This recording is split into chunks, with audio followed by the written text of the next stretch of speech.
Kita kembali ya dengan Lunch Talk. Pemirsa, kita tadi menanyakan ini mengenai Save KPK nih. Bang Andreas, ini rame sekali orang membicarakan hal ini ya. Berawal dari penunjukan sebagai calon tunggal Bapak Budi Gunawan begitu. Kemudian ditetapkan menjadi tersangka oleh KPK. Kemudian akhirnya ada lagi dari tindakan dari Polri. Nah, ini Abang melihatnya bagaimana ini? Karena banyak sekali yang pada ujungnya pada menuntut ketegasan Pak Jokowi untuk menentukan sesuatu sehingga bisa mendamaikan kericuhan yang ada saat ini. Saya lebih suka menggunakan term save the nation. Dalam arti save both side ya? Ya, save both side. Kalau kita, save the nation is not just both side, Pak. Karena kita ini sekarang dalam situasi yang boleh saya katakan agak kritis dengan berbagai persoalan, termasuk persoalan yang utama yang jadi fokus sekarang itu adalah soal pemberantasan korupsi. Nah, tentu di sini kedua institusi ini penting buat bangsa ini, penting buat bangsa. Pertama saya lihat institusinya dulu. Nah, dan institusi ini harus diselamatkan. Institusi ini diselamatkan. Apapun institusi itu baik, tapi kalau dipimpin oleh orang yang nggak benar, ini berbahaya juga gitu. Sama saja kita memberikan pistol ke tangan yang salah gitu. Ya, tapi sebenarnya kalau relawan kemudian berteriak-teriak, menyampaikan aspirasinya, itu didengarkan nggak sih? Kita tuh jadi bertanya-tanya loh. Mbak Rati kayaknya udah pengen berbicara. Coba silakan Mbak komentar, Mbak. Gini loh, kan tadi saya sudah menjelaskan ya.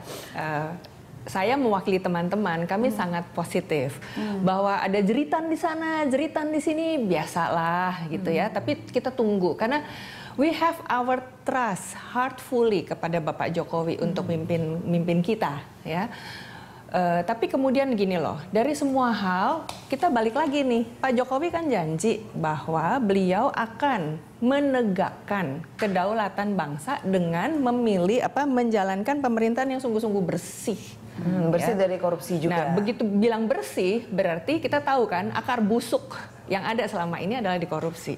Pada korupsi. Jadi korupsi itu janjinya Pak Jokowi itu akan diberantas habis. Tentu mulainya dari institusinya sendiri. Ini tidak menihilkan semua kebaikan yang sudah dilakukan dengan menteri yang baik, dengan apa yang dilakukan oleh Pak Jokowi. Tapi ini satu titik merusak banyak kecintaan bulan madu kita nih. Kemudian Pak BG muncul.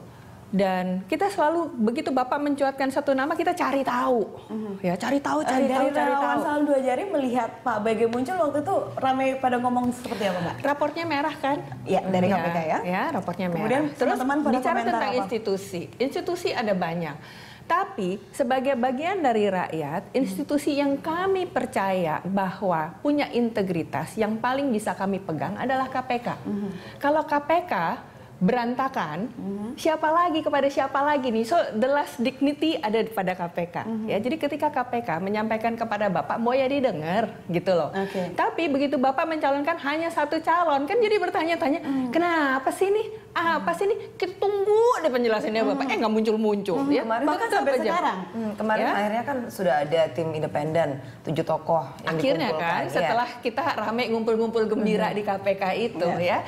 Jadi ini ada apa? Kenapa sih segitu dibelainnya gitu kan? Lalu ada banyak kasak-kusuk. Kenapa Mbak? Kira-kira katanya ada kasak-kusuk kedekatan dengan Ibu Megawati, Mbak Andreas? Yang kayak gitu kan jadi nggak sedap ya.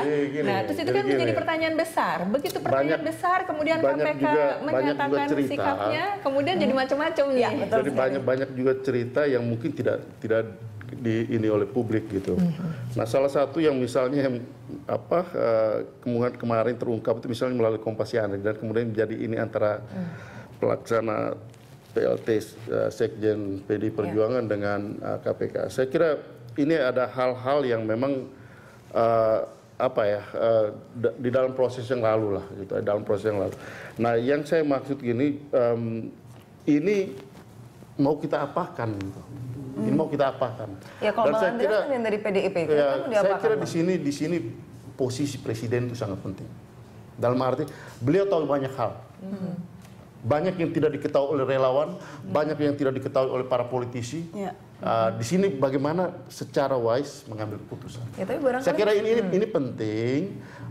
Ya publik itu kan yang melihat bagaimana seperti kemarin Pak Jokowi sudah mengambil keputusan membuat pernyataan yang ya menurut saya singkat, tegas gitu ya. Singkat, tegas dalam arti bahwa dia menyampaikan poin-poin jelas gitu.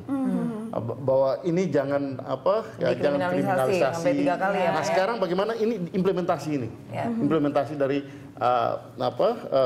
poin-poin yang dia sampaikan itu. Gitu. Dari pernyataannya Bapak kan, dan kita terus jadi ngawasin.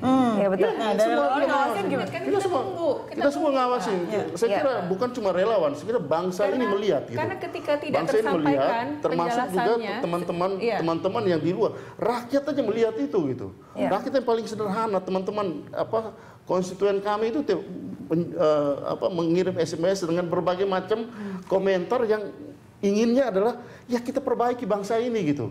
Pak Jokowi ambil sikap gitu soal ini dan bagaimana kita selesaikan persoalan kita butuhnya sikapnya kelihatan Pak. Ya apalagi jadi bukan yang ngambang-ngambang. Apalagi terakhir Pak Jokowi waktu itu sempat ditanyakan terakhir Pak, bagaimana dengan statusnya Pak Budi Gunawan, bagaimana apakah dilantik atau tidak? Pak Jokowi hanya menjawab dengan penutupan bahwa jadi gini. Masih ada waktu hanya itu Pak. Sekarang kan jadi kita mungkin harus membahas bagaimana harapan dan baiknya Pak Jokowi ke depannya begitu ya. Ada hal yang sifatnya struktural di mana proses itu kan dia sudah putuskan. Ya, oke. Nah, ada hal yang sifatnya bagaimana proses ini ketika ini kan kalau kita lihat kan, ketika dia sudah sodorkan kemudian dipotong dengan ini kasus tersangka itu gitu kan. Iya, tapi ini kan jadi maju kena mundur kena. Karena kan jadi balas-balasan itu loh Pak, yang nggak enak. Terjadi. Nah, ketika balas-balasan, dan kita tuh terus gini, kita harus punya nih sikap nih, ya sebagai institusi mana nih. Kan kita lihat dong brandingnya Pak. Brandingnya, positioningnya. Nah, brandingnya adalah lembaga yang dipercaya oleh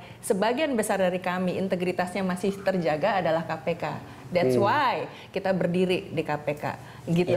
Ya. Tapi bagaimanapun yang sama-sama ya Polri, KPK dan juga Pak Jokowi adalah pemerintahan kita. Kita harus mendukung tersebut. Nah, mungkin dari Mbak sendiri kan. Dari Mbak Rati dan Bang Andreas ini nanti ada masukan dan harapan untuk pemerintah kita termasuk Pak Jokowi. Tapi nanti Pak kita harus tahan dulu karena kita tadi berdebat sehingga kita mau jeda sulit sekali. Satu segmen lagi pemirsa, jangan kemana-mana, kami akan kembali setelah jeda berikut ini.